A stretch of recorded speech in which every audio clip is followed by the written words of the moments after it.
Hello and welcome to A Gentleman Talks, our one-to-one series of interviews where we interview ladies and gentlemen about their life, their work and their inspiration, all within our framework of making the world a more respectful, stylish and gentlemanly place.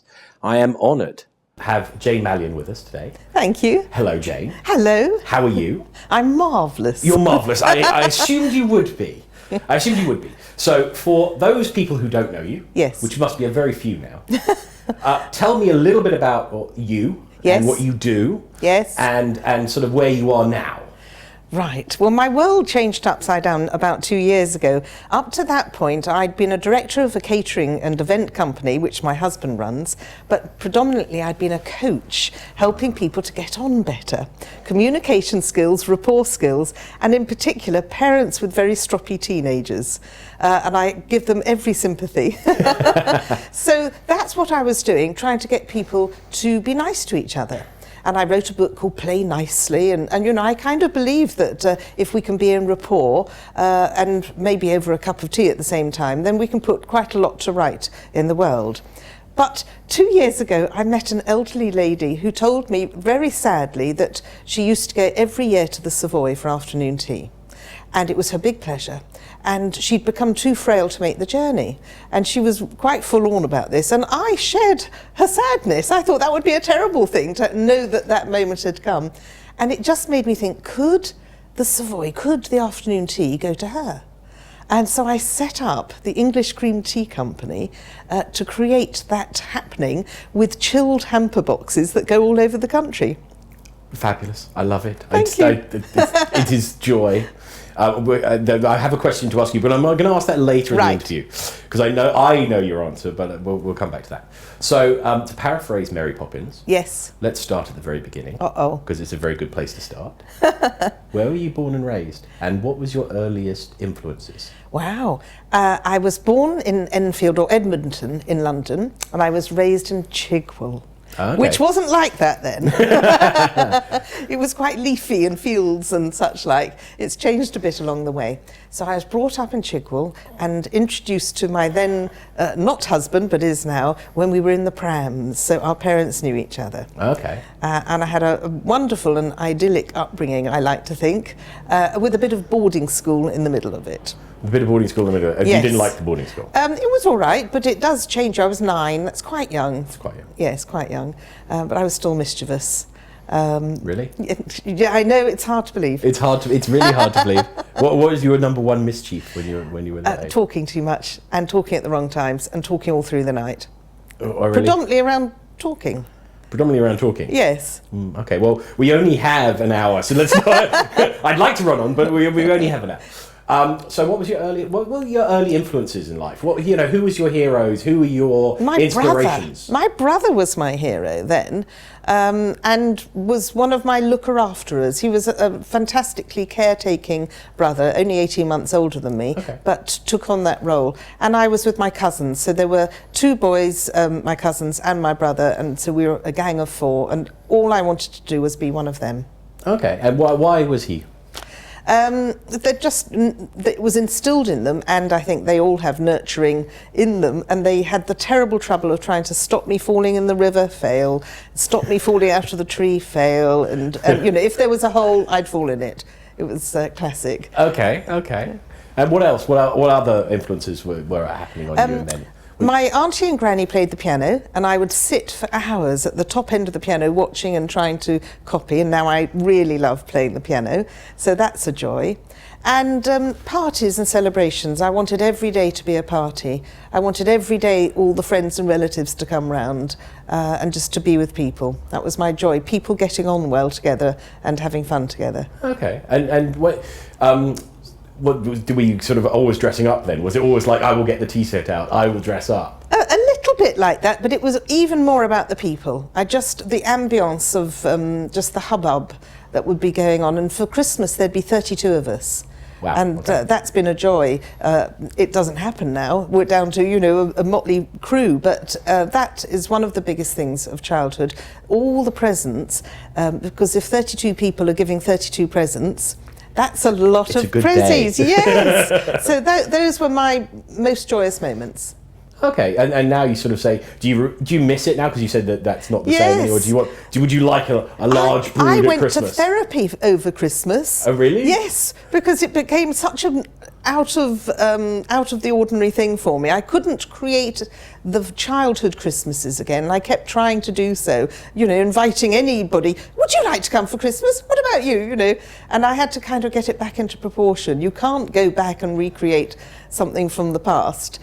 So I had to kind of, turn it down from 10 out of 10 to at least 8 out of 10. But having said that, our house is Christmas all year round. We have, there are Christmas stockings up right now, and it's summer.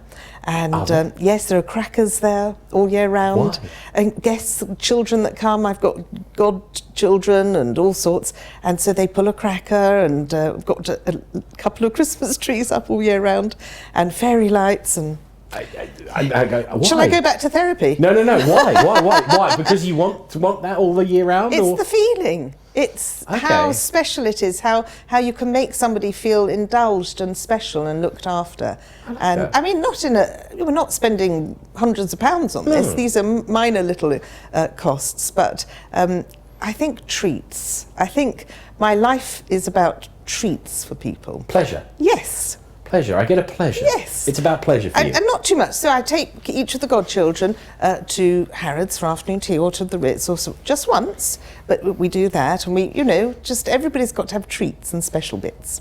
Yeah, I get that. I like that. I like that. I think what's interesting is for me, I have a very small family, and Christmas was never that big a deal. I mean, as a kid, it's always a big deal because you get presents. But as we grow older, it's never been that big a deal. But now it's become more of a deal, I think, because we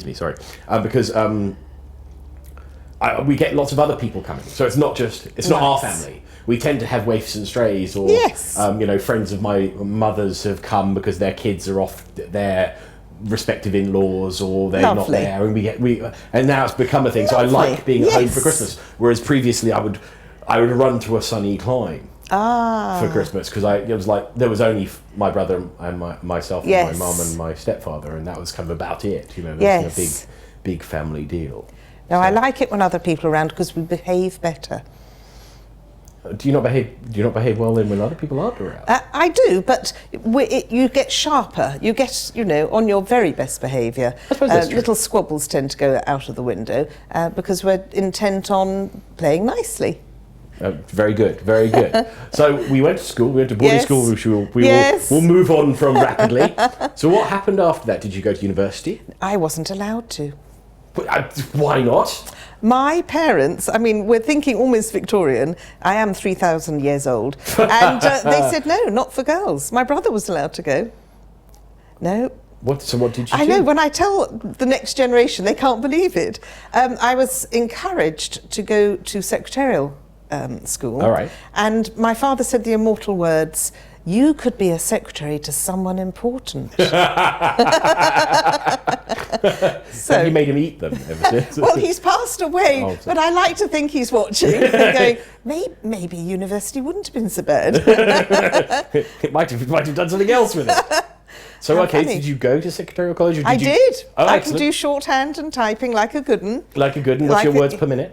It was 120, 140. I was really quite speedy. That was good. What are you down to now? Oh, I can write it really fast, but I can't read it back so well. It's doctor's handwriting, yes, like mine. Yes, it is. So actually I've, lurched into a kind of mix of longhand and shorthand. But the typing, how fast? Typing's pretty good too. Yeah, still? Yes, about 100 I would think, yes. Yeah, still up there? Yes, still up there. We're going to have to test you later. Because I play the piano, and so you can be quick. You still do it. Yes.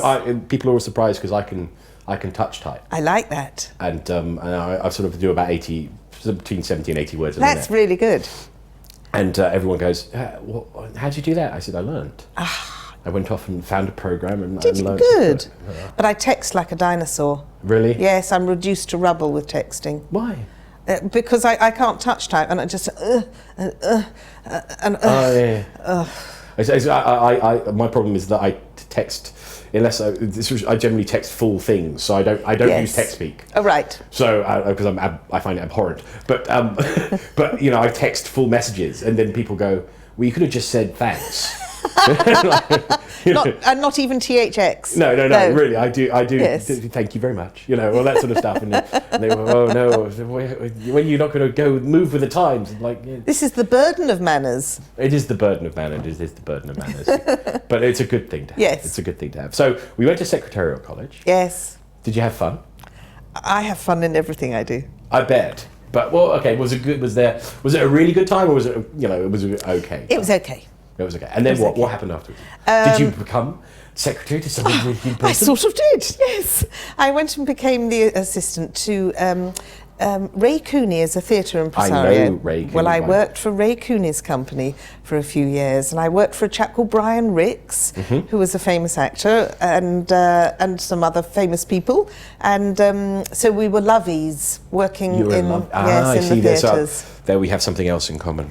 Do we? Yeah. You're a bit of a lovey? I went to drama school. Oh, you are a lovey. I went to drama school. Yes. I loved the acting, loved the stage. Yes. Wanted to be an actor, foolishly, I always say, and really did. I loved it very much. Excellent. It's quite an interesting world. It's a very interesting world. It's a very interesting world. Our director here, we have long conversations about drama school and all sorts of other things. But that's a very interesting world. So did you meet your husband Did you meet your husband outside of the pram at this point?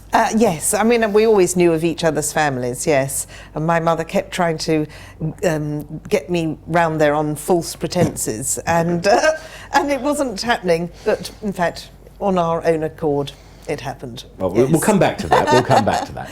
So okay, we worked in the Lovey World, which is fabulous. Yes. Then what happened? What happened next? Well, Lovey World isn't terribly well paid. Very sadly true.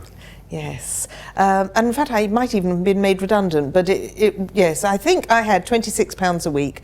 It didn't go terribly far. So then I became a sales manager for a company called Lunch and Vouchers. Have you heard of them? I do. I remember us having to take them at a family restaurant. Yes, and so I travelled all around London doing that, and then in my capacity in sort of sales and marketing, I would eat really bad buffet lunches put on for us at business events. And I'd go home to my husband, I'd go, oh, it was another, plastic ham, bought coleslaw, black forest gatto and blackcurrant cheesecake affair. Very dull and nothing homemade at all. And it sparked an idea about running our own catering company. Is that where it started? Then that's what happened, is that where it started? Yes, it is. But my husband was already in catering, and so we just decided we'd go, and we'd risk everything except the house.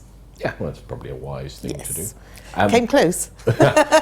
As an entrepreneur, I think you always do. Yes. As you always do. So you say your husband was in catering? Yes. Was he restaurant or was he commercial catering? He was running a city restaurant in London, and the advantage of that is it's lunchtime. Most catering jobs are very antisocial, but his wasn't. So he'd come home and then cook the catering food, which I would then go and deal with the next day. So that's how we started off. Oh, okay, excellent. Which city restaurant?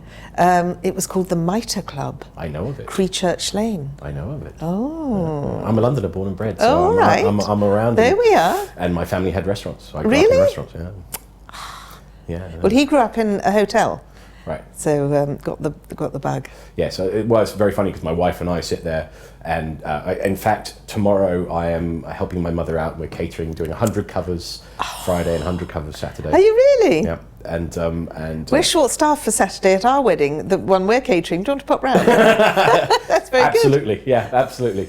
Very happy to. Least you could do. Yeah, and my wife is her first degree was catering, and she used to do commercial catering. And we do food and all that sort of stuff. Fantastic. And then people go, you should start a restaurant or a catering company. And I look at them and just go, my family had two. I never want to open another restaurant. It's again. tough. It's a hard gig. It's a hard gig. Long hours, quite grueling. Yes. Yeah, I mean, I love cooking. I adore cooking. I still love cooking, but what would you cook if I came round? Depends what you like. I'd ask you what you like. What do you like? What would you like to be cooked? What's your favourite thing? Well, what's your favourite thing to be cooked, and then what's your favourite thing to cook? All right. Probably Italian food. So risotto? Okay. something on those lines. But I also like to improvise, which my husband hates. My husband doesn't eat much of my food because I go to the fridge, I get out, 9 ingredients, and then I have a lovely jolly time throwing it all together. That's the process, is the enjoyment, you see. Yeah, exactly. Yes, but he's more precise than that. It's Yes. gonna be yellow. Right, I get it. So go on. So what's your favourite dish? What was your favourite dish? Do you know, if I had only one meal left on earth, it would actually be boiled egg with toasted soldiers. That's not a bad thing at all. Yes, I think it's very but good. if we were looking elsewhere, it might be lobster thermidor. Lobster thermidor? It might be. Oh, very good. But I kept a pet lobster. You can get them in marine lobsters in tanks, and he was so charming. It's rather made me feel guilty about the whole thing. Until you had another one. A very long time ago, an ex-girlfriend of mine and I were having dinner, and she loved lobster, and she picked the lobster, from the tank, as you do. Classic. And it was a nice restaurant, so they presented the lobster and to her. Unfortunately, the lobster was still a little sparky, and it leapt off the plate that they presented to and onto the table and went towards her. Oh, that'll put you off. No, it didn't. She ate was it like, anyway. Kill him. No. Yeah, absolutely, she ate it anyway. But everyone running around going, oh, and the waiters were so apologetic. I'm like, going, it's a live creature. What are you going to do? Oh, well, the last one my husband got from the market, and it came, poor little thing, with its elastic bands on its claws and all of that. And he did the deed, and I was too much of a coward to be around whilst he cooked it, you see. But anyway, I enjoyed it very much. And then I went to throw out all the packaging and, clear up. And to my horror, absolute horror, underneath where the lobster had been in its polystyrene packaging, there was a note that said, "We love you, Pinchy." That's a terrible thing to find when you've just eaten Pinchy. But Pinchy tasted good.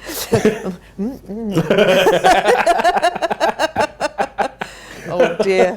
I'm going to come back in the next life as a lobster, aren't I? But in a good way. You'll probably be one of those ones that frees all his brethren. Oh dear. So basically, you started an entrepreneurial career. Yes. And it soon proved that it had to be that way because I'm too much of a renegade. Really? What makes you say that?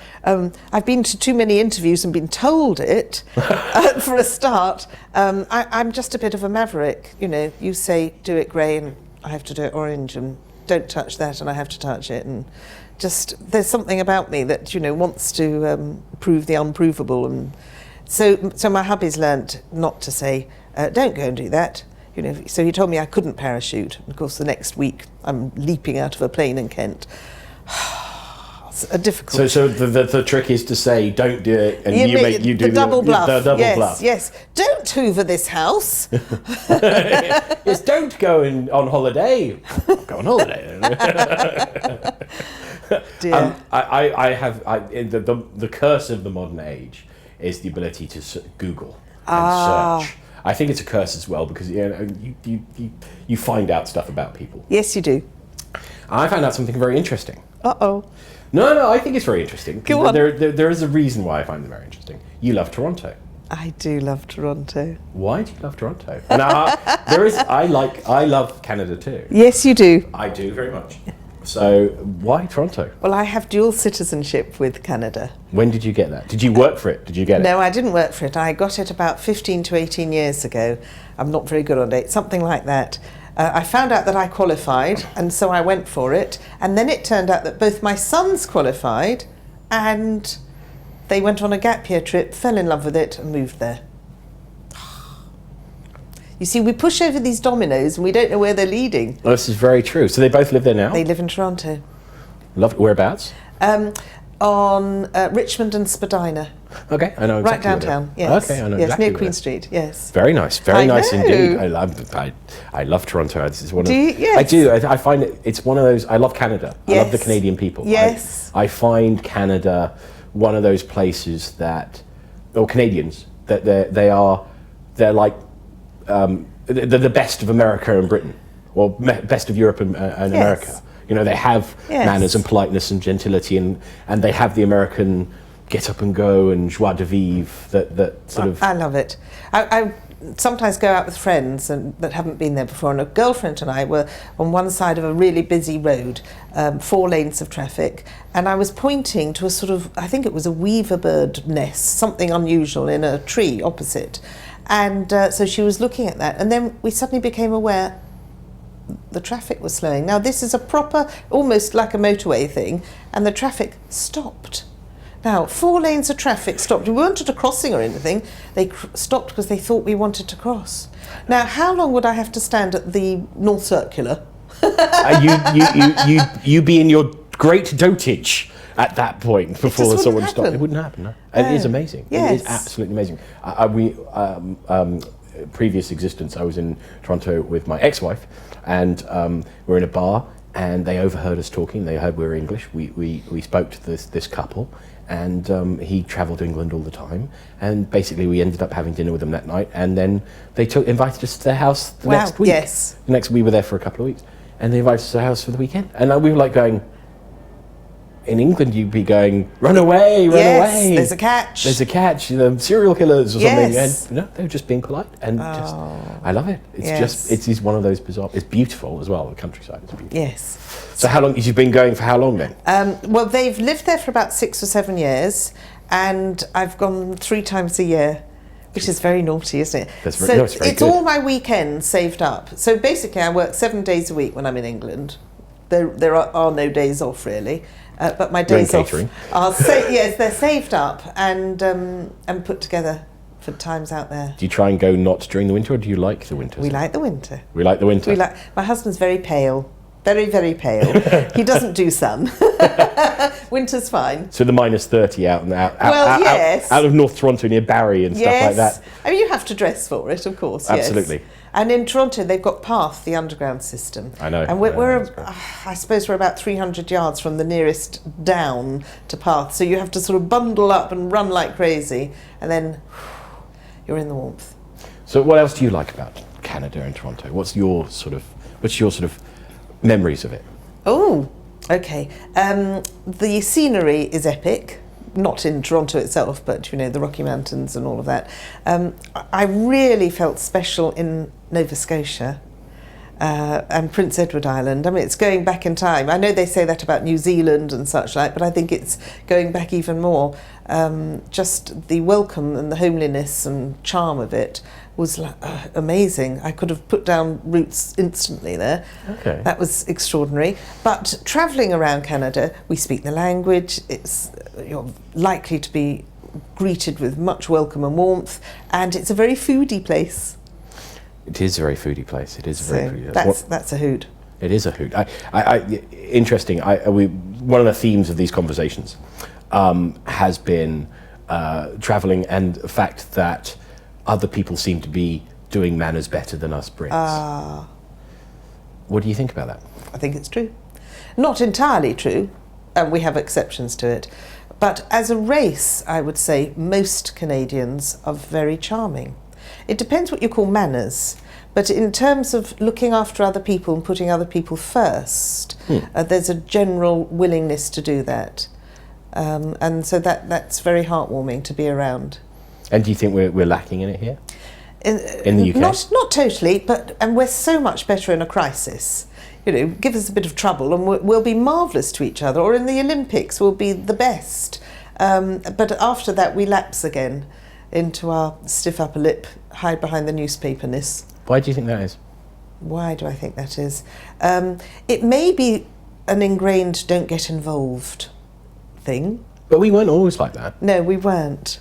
So why do you think that's become, and especially in the last 20 or 30 years, why do you think that's sort of become to the fore? There's quite a lot of every man for themselves. There's my book tackled the thing of dog eat dog, and greed is good. No, actually, no. So I think we've lapsed, and we can lapse, and TV and films can encourage that way of thinking, and then we need to be encouraged out of it again. Fear of others. maybe fear of foreigners and such like. Not everybody's willing to embrace a cosmopolitan society. We actually encouraged our children to go to Toronto because it's the biggest melting pot in the whole wide world. 120 languages, I think. So, and they weren't experiencing that here. We live in White Roding, which lives up to its name. Yes. And that's not realistic, so... So, yeah, no, it's interesting. I think what's very fascinating is that you know, the outside the UK, yes, Great Britain, we are kind of the image of the British gentleman, the image of British manners, yes, still exists, and yes, it's upheld as this bastion of decorum, yes, and thoughtfulness and caring and all that sort of stuff. And then you come back to Great Britain and you kind of go, there are pockets of it, don't get me wrong, there are some adorable people and some very kind, generous people, but it is so very noticeable. Yes. And I find that a bit sad. Schooling's changed, punishments have changed, and I'm not really saying bring back the cane, but I think it will have had an effect that all of that went. Fear of the teachers changed. Well, that's true, that's true. Our George, at the age of 3, managed to get expelled. That's pretty good going. It's young for expulsion. It's pretty good the going. youngest I've come across. And yes. so he got his mum's rebellious and mischievous traits. Both my sons did, yes. Their father's better behaved, I think. Did your husband going, yeah, that's Jane. That's Jane. But he's put up with quite a lot, yes, because he's more logical and dour, and they've been quite interesting and spirited. You're very proud of your children. I am, actually. And in fact, when I say spirited, I kind of mean in quite a lot of trouble at school, not in a horrible way. They would never harm someone. But yes, I think humdrum is a bit of a crime. Yes, I agree. Yes. Humdrum is a bit of a crime. Yes. But it makes for very interesting parents' evenings when they're not that way. So you're obviously very proud of them. I'm going to talk a little bit about them because you're very proud of them. What are they doing now? One is working with an international advertising agency in Toronto. So using his creative spirits. And using his mouth. It was his mouth that got him into trouble. That's what got him his 28 detentions in 1 week. And now he pitches like a fiend and gets lots of business for his agency. Okay. So yes, he can put it all to good use now. And gosh, he's as bright as anything and marvellous to be around. I treasure the moments I can be with him. Does he have a family? No, he does have a girlfriend, but at the moment no family. And you're waiting gleefully in the background going, when you have grandchildren, when I have grandchildren, this will be revenge. Yeah. Actually, he'll be a great dad. Yeah, but you'll be stirring the pot going. Yes, here's some sweeties just before the dinner. Exactly. Bye-bye. Maybe. And the other boy's an actor, which of course means that he's mostly a waiter. Yeah. Yes, I think a separate conversation. Another time, we'll talk about actors and yes. In one of my other previous lives, I worked in the film industry, so I know the world well, and yes, it's a very challenging world, especially nowadays. To get your foot in the door. Yeah. Yes. And most actors, it's a sort of interesting sidebar, but most actors don't view themselves as their own product. Ah. So that's generally the problem they have. They're all sort of, they're acting, but they're selling themselves all the time. Yes. They're a commodity, they're a product. Yes. And they don't view it like that so much, which they should do. All right. I'll take that home and tell them. I'll talk to you more later about okay. So I realised you said it earlier. Yes. You've been married a very long time. Yes. To a man you met in your pram. Yes. How did that come about? How did he woo you? Because I would imagine that you're quite a challenging lady to woo. You're absolutely right. I am challenging. And in a good way. I think you'd be fun. But and you've been married a long time, so I want to talk to you about how he did that, how he wooed you. Yes. And also how to sustain such a long and fabulous romance. Yes. Well, I'm not sure it's romance, actually. But yes, relationship. So we've been married for 35 years. And congratulations. Thank you very much. Now, my husband is not a romantic. Is he not? No, but I think I might run screaming if somebody did keep presenting me with flowers and poetry. Oh, really? Yes. Occasionally, though. Would it be nice occasionally? Well, it hasn't happened in 35 years. He's twice given me flowers in 35 years. The first time he cut the heads off the roses within an hour and used them to decorate a salmon that was going out to a catering job. And the second time, the flowers died quite quickly and he was thrilled because he got his money back. So he doesn't really do that. That's not his style. And so how did he woo you then? How did he? Yes, so the first date, I was to go up to his house, and he lived in a gorgeous house actually, and I got out of the car and I was quite nicely dressed, and he announced that we were going potato digging. He'd got some welly boots for me and we went and dug up potatoes. So it was kind of the opposite of the traditional wooing, and I kind of liked that. In fact, when I was taken up to his house when I was 16 and the mothers were plotting to get us together, and his mother said, Roger, would you show Jane round the gardens? And he went, no. And that made me go, so he's always been a little bit like that. So how did the second date go? I'm now intrigued. How did the second date go? The second date, he took me to a restaurant in London, and honestly, up to that point, I wasn't allowed out till I had to be home before 9 o'clock at night. Honestly, my parents were very draconian. Yes, they're very Victorian. Yes, I think they saw I was a live wire, and that was their way of handling it. And when Roger asked to take me to the Hard Rock Cafe in London, my father gave him £5 and said, midnight, anytime, come home. It was like completely new rules. And after the one time out in the restaurant with him, I came and I went, yes, all right, you can buy the hat and the gloves. And really, you knew then? I knew then. What made you know? I'm intrigued by this. We could be silent together. That's very true. I like that. We didn't have to fill the space. He didn't try. He just was who he is. And it was comfortable. That's cool. I do like that. I think that's very true. I think that's very talked about in a weird way. Yes. Aspect of relationships. I think it is the ability to sit there quietly with your partner and just be and know that they're there and know that their presence is there, even if they're not directly next to you. Yes. But they're there. Yeah. No, we just didn't have to work on it in any way. But he does have lapses. He's had quite a famous one recently because I put it on Facebook. So for our 35th wedding anniversary, I said to him, look, I don't want bling. I mean, I wouldn't get it anyway, but I don't want bling. I want to go and see Barbara Streisand sing at the O2 and she's coming over. He went, really? I went, honestly, that's what I'd absolutely love as the prezi for our 35th. He said, Barbara? I went, yes, really. I never thought I'd get to hear her sing live. That would be fantastic. Anyway, he put it off. I said, every day this is put off, the tickets are getting more and more expensive. So finally, he sighed and he went through to the computer and then he shouted out, but the cheapest are £120. I went, well, because you've missed the cheaper ones by delaying. Anyway, he was moaning that they're up in the nosebleed seats right at the top of the O2. And I go, well, we should have done it, Anyway, he came in with a piece of paper, the printout, and he went, happy anniversary. So I went, oh, thank you. So I looked at the paper and I went, oh, what have you done? What do you think you'd done? Go on, tell me. I'm baffled because this looks very bad at this moment. He had booked one ticket for me to go. Classic. I said, but it's for our anniversary. He went, but the thing is, my lawnmower's playing up, and I think I'd rather put the money towards a new lawnmower. So I said, but it's for our anniversary. He went, I'm going to take you to the station. Don't worry.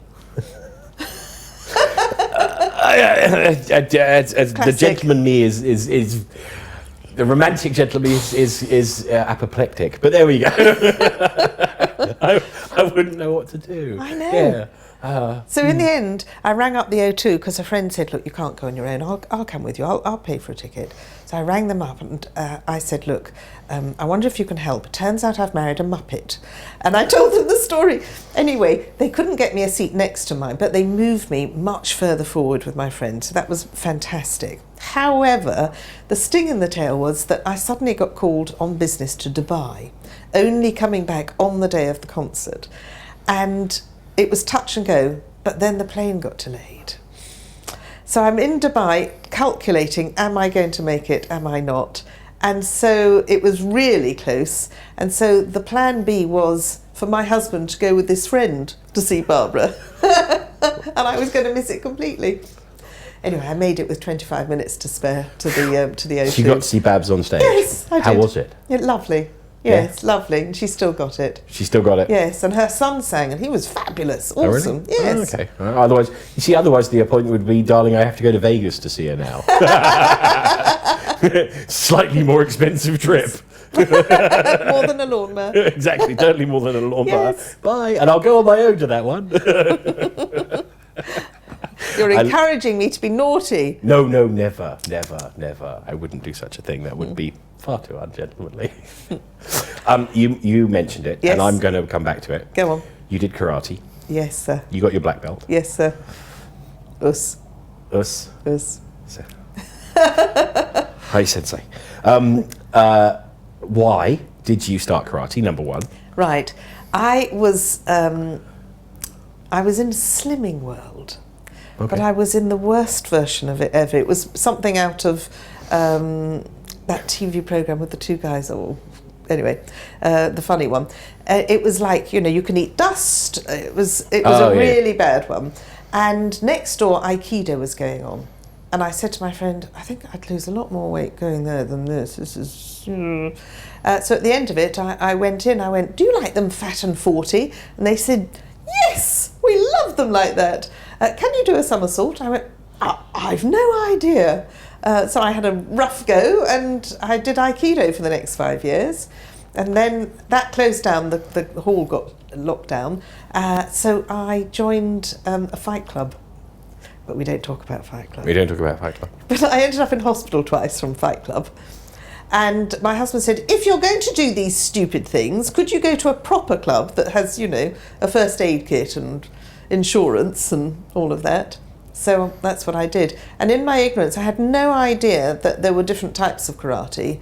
And I joined the one that was full-on contact knockdown, Kyokushinkai. I had no idea there were different sorts. And so I was in, and then it became like, well, I'm close now, shall I? Every year that went past, it was getting more and more difficult. And I just knew if I delayed it any longer. So I took my black belt at 52, which is pushing it, I have to say. For full contact karate is. Yes. Chuck Norris would be amazingly proud of you. That's what I say. Chuck Norris would be amazingly proud of you. Thank you. I love Aikido. I find Aikido one of the nicest martial arts. It's a very. I can see why you didn't like it, because you'd like the full context stuff, but it's all about movement and grace. We have a lot in common. We do have a lot in common. That's why when I said there's a lot to talk to you about. Yes. I'm a big fan of martial arts. I practiced for many years. And, right. It was originally because of my asthma, and I was a way to control my breathing. Ah. So that's when I started. Very good. Many moons yes. ago. But it's a very good thing. So do you still practice? Actually, I stopped. I know, and I think there's a fatwa out against me now. My sensei was not well impressed with that.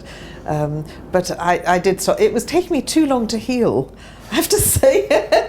When I'm 20, it might be different, but yes. Well, Tai Chi. Yes, maybe. I tried it. It was so slow. Have you not got? We see. You should get. There's a fantastic.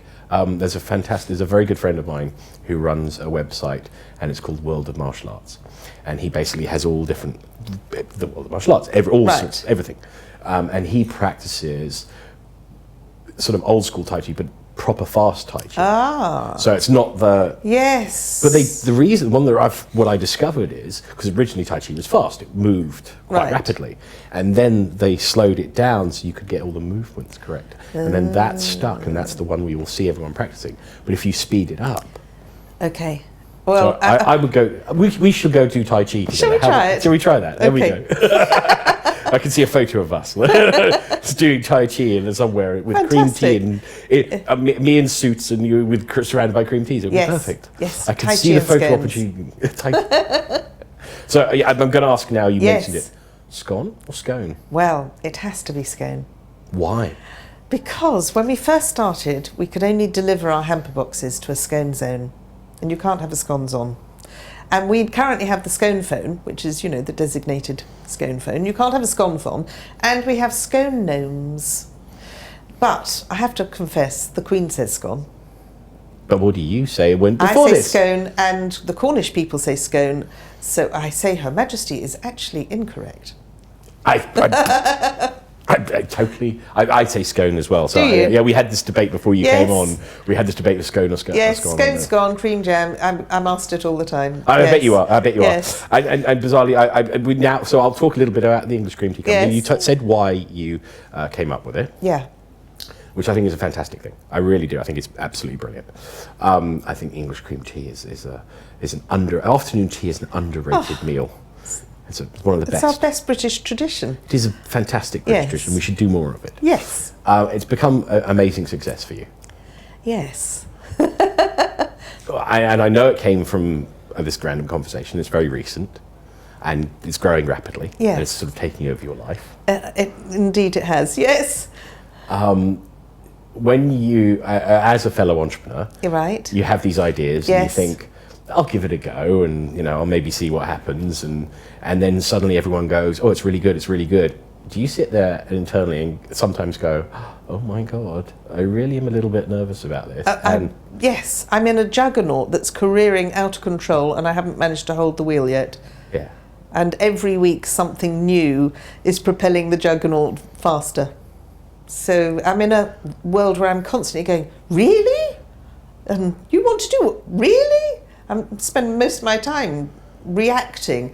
I'm not even really getting the chance to be proactive with the business. I'm having to be reactive because it's moving so fast. And as an entrepreneur, isn't that weird? Yes. Because usually you're fighting. Yes. Plus, I promised my husband it would be a nice little sideline. It wouldn't affect what we do. No, it'll be fine. We'll just do it on Mondays and Tuesdays. Yeah, whoops. Yeah, yes. On the first day of launch, I got inquiries from 5 different countries. I don't doubt it. I really don't doubt it. I just hadn't anticipated any of that side of it. Well, why not? Why did you not anticipate it? I was just thinking about solving the need for this elderly lady, really, and working on the logistics of how you move fresh cream and fresh sandwiches and food around the country, and that not letting it go blue and furry before it gets there. So I was resolving all those issues, and it was really interesting. And by the way, one of the people I contacted was a company that moves human organs around the country, because they've solved the problem of moving stuff speedily and chilled. Would you like a heart or a scone? Yeah, we hope they don't ever get muddled, but you get the gist, yes. Here you go. It's still beating. So Wrong. I was working on just resolving that, and I thought people would be ordering these things for themselves predominantly. We do picnics and we do afternoon tea. And I thought, well, people going to proms in the park and Ascot and things, and they do order them for themselves, but actually 93% or something, they're gifts. And yes, and a massive amount of inquiries come from abroad. So now I've been filmed by Taiwan and Russia and all sorts, and the thing they're asking about is, what's the proper way to eat your afternoon tea? We're going to come on. We're not going to do that today. Because I want to get you back, and we're going to go all right, somewhere. we will shall we? And we'll go somewhere and we'll have proper afternoon tea. Well, a very good friend of ours works at the Manuel Catch Plus Seasonal. Oh, yes. So I thought, perhaps, if you're more than willing. Oh, I'll check my diary. You sure? Yes, I'll see We what could I go can there, do. go see our lovely friend Rory. Shall we do that? And go have afternoon tea and get it filmed and do Okay. a proper how we should eat All afternoon tea. right. Would you like that? I'd be up for that. That's good. I like that too. Nice. So we're coming towards the end of the Yes. interview. We share, as you said, we share a lot in common. One of the other things we share is my mission is the perfect gentleman.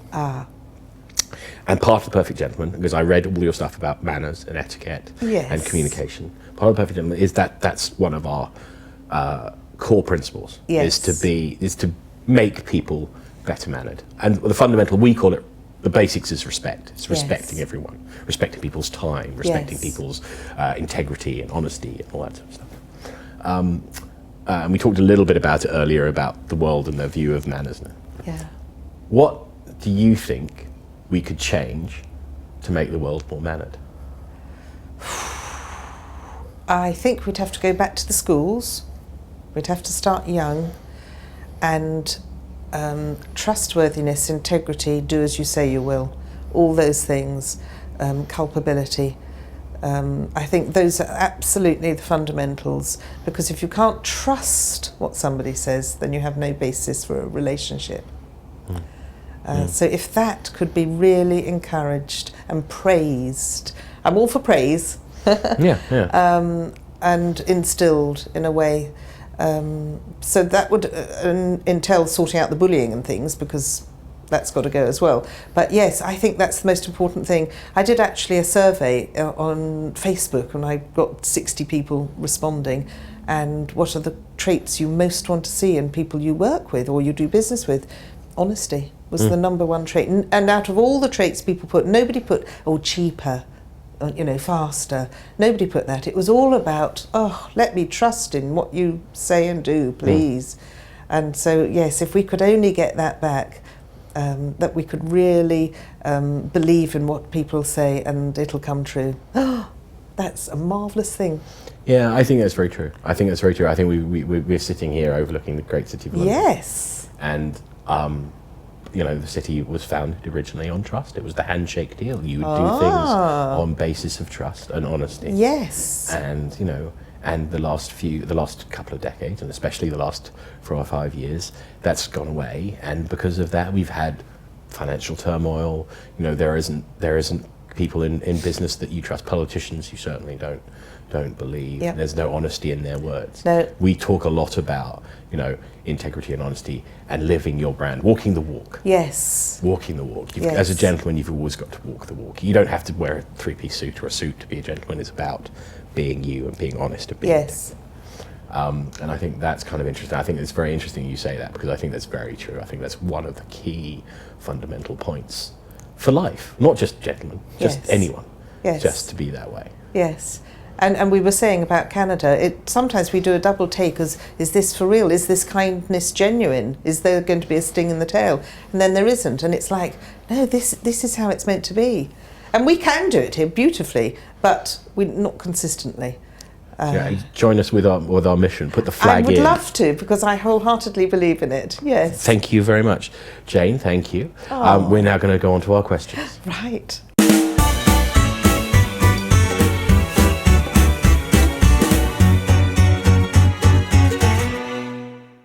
So we end our Gentleman Talks interview, as we always do, with a homage to James Lipton and Inside the Actors Studio, and we have our 10 gentlemanly questions. Well, in this case, our 10 lady questions. Oh. So, Jane. Yes. What makes or embodies a gentleman for you? Well, we're kind of back to honesty and integrity. Those are very important traits for me. A friend of mine was married to a gambler, and I found that just an impossible thought. If you couldn't trust what somebody was saying, and their lives were built on a pack of lies, really, that would be a terrible thing. So trust and integrity would be the first stepping stones for a gentleman. Excellent. And we've already had some of this, what's the most romantic thing you've ever experienced? Oh, actually, my answer's a walnut. I might need to clarify that for you. I think you might. Well, hubby doesn't do flowers, as we said, and he doesn't really do buying presents for me at all. He's a Tesco's man, because he gets his air miles, and he's, very dour and logical. However, he gives me the greatest gift that he thinks he can give me at Christmas, which is a £50 note. And this to him is, the highest accolade that could be awarded. But he hides it. I mean, truly hides it. And so every year he plans and schemes where this thing's going to be hidden. And it's a palaver to find it, but it's become the ritual. And so I buy some bits and bobs for my Christmas stocking, because I still want a Christmas stocking, because I'm only 6 years old, you understand. And so over December I give them, some carrier bags of, a CD and some makeup and, bits like that. And so somewhere in my Christmas stocking, this is hidden. Now I'll give you some examples. So there was the year it was inside a perfectly sealed Walnut Whip. And he had opened up the packaging, taken it out, drilled a hole into the bottom of the Walnut Whip, sucked out the mallow, I was robbed, cling filmed and ironed the money, put it inside, melted the chocolate, sealed the bottom of the Walnut Whip, and got it back in the packaging with no evidence whatsoever of it being tampered with. So that gives you an example. It's been inside a Kit Kat under the chocolate. It's been in a Satsuma, in a banana, and so on. And amazing. I know. And my favourite, because I had gone through everything in my Christmas stocking to the extent I was ruining it. I was squishing, oil of Olay out of a bottle to see if it was in there, and I was biting into biscuits to see if it, what. And anyway, it was inside an intact walnut. That's ingenious. Yes. I like it. It's romance by stealth. Romance by stealth. I like romance by stealth. Yes. So we've probably touched on this, but I'll ask anyway. If you could bring one gentlemanly trait into business, what would it be? Kindness. Excellent. What element of grooming is most important for a gentleman? Grooming. Well, I do like a dapper gentleman, I have to say, and I'm rather fond of braces. Excellent. Could we bring back braces? We're starting slowly. I'm starting with a cravat. Oh, all right. I like cravats. Yes. Braces, Nick is a big fan of. But actually, apart from that, a gentleman has to smell nice. Very good. Very good. Name an iconic gentleman. I think it might have to be Piers. Piers Brosnan. Yes. A very nice gentleman. What item do you most like to see a gentleman wear? Oh, I've already said braces. I'm quite fond of braces. Okay. Like nice shoes as well. But really, if I'm going to be, a bit sardonic, a smile. Well, I like the braces. All right. Why should there be more gentlemen in the world?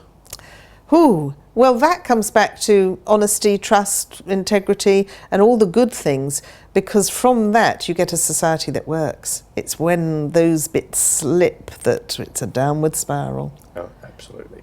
What key skill should every young gentleman be taught? They should be taught how to eat properly. Ooh, I like that. That's very true. Yes. What should a gentleman never be without? Okay, I would like to say a smile again. I would probably lean more towards confidence, though. A positive confidence, not an arrogant confidence. With you on that. Yes. And finally, yes. Finish this sentence. Uh-oh. A gentleman should always... Oh, a gentleman should always leave the lady wanting a little more. I hope I've left you wanting a little more, Jane. For sure. Thank you very much indeed for your time. Jane, Thank you, a great Zach. pleasure. Oh, thank you. Thank you.